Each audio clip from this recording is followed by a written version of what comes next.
Hello viewers, আসসালামু আলাইকুম। সবাই কেমন আছেন? আশা করি ভালো আছেন। আমি ওয়াসিফ ব্লগ চ্যানেল পক্ষ থেকে আমি বিথি আক্তার বলতেছি। আজকে আমি আপনাদেরকে দেখাবো কিভাবে সদক শামুক দিয়ে হাঁস পালন করা যায়। চলুন শুরু করা যায়। এখানে দেখা যাচ্ছে যে আমি এখানে চুলায় দেখেন সিদ্ধ করতেছি। এটা যখন বলক উঠবে তখন সিদ্ধটা পুরোটাই হয়ে যাবে। হয়ে গেছে তো আমাদের এদিকে আমার সব রেডি হয়ে গেছে। আর এদিকে আমি হাঁসগুলো ছেড়ে দিচ্ছি।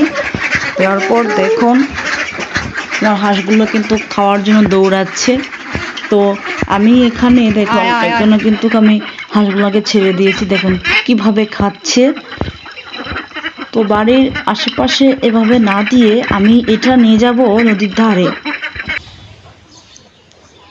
তো দেখেন আমি চলে আসলাম নদীর ধারে। নদীর পানিটা অনেক শুকিয়ে গেছে। তো এই যে আমাদের নদী চরের উপরে আমাদের বাড়ি, রাস্তার ধারে আমাদের বাড়ি। তো দেখেন এখানে একটা জিনিস আছে কি, সাদা পানিগুলান। এই সাদা পানিগুলো যখন হাঁসেরা খাবে তখন হাঁস অসুস্থ হয়ে যেতে পারে, সেই জন্য এই পানিগুলান আমি ধুয়ে ফেলবো। দেন তারপরে আমি একটু পানি দিয়ে ধুয়ে নেব, যাতে এই সাদা পানিটা একটু বিষাক্তর মতো।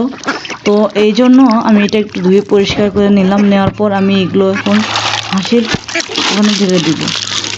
দেখুন কিভাবে ওরা খাচ্ছে, অনেক ভালো করে খাচ্ছে।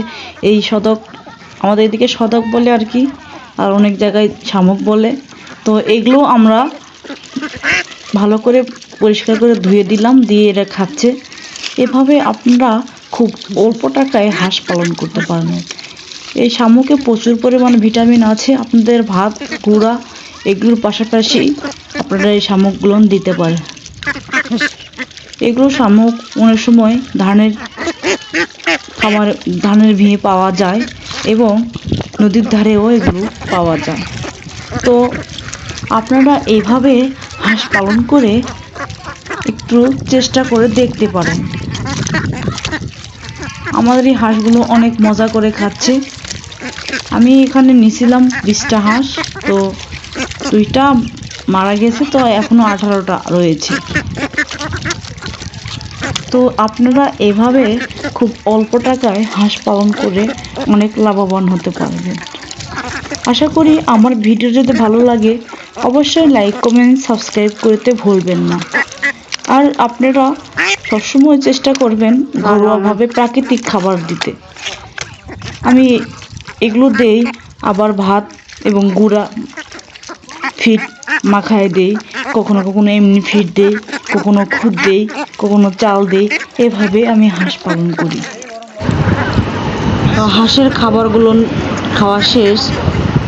এখন এদেরকে পানিতে দিব, দিয়ে গোসল করানোর পর নিয়ে চলে যাব বাড়িতে। এই জন্য একটু দাঁড়িয়ে আসি। এখানে তো অনেক রোদ, এই জন্য আমি উপরে উঠে যাই, বসে থাকবো। আর ওরা এদিকে গোসল করবে। উপর থেকে দেখতে হয়, এই জন্য অনেক সময় শিয়াল ধরে নেয়, এই জন্য দেখতে হয়। তাছাড়া যখন বড় হয় তখন আর দেখতে হয় না। ওরা তখন কোনো কিছু আক্রমণ করতে লাগলে উড়ে পানিতে নামতে পারে। এখন তো কিছু ধরলে পানিতে নামতে পারবে না।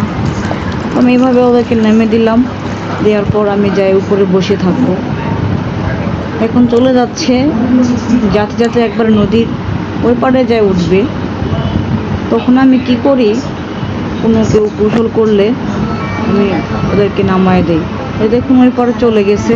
যাওয়ার পরে এখন দেখেন এখানে অনেক মানুষেরা গোসল করে, তখন আমি ওই পাশে যখন মানুষেরা গোসল করে তখন ওদেরকে আমি বলি এইদিকে এবার দিতে, আবার এইবারে চলে আসে।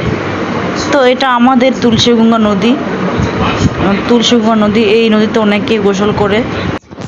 আলহামদুলিল্লাহ আমাদের এলাকাটা অনেক ভালো আছে। অন্যান্য জায়গাতে বন্যায় ডুবে গেছে, আর আমাদের নদীটা আস্তে আস্তে শুকিয়ে যাচ্ছে পানি। আল্লাহর কাছে অনেক শুকরিয়া, আমাদের এলাকাটা অনেক ভালো আছে।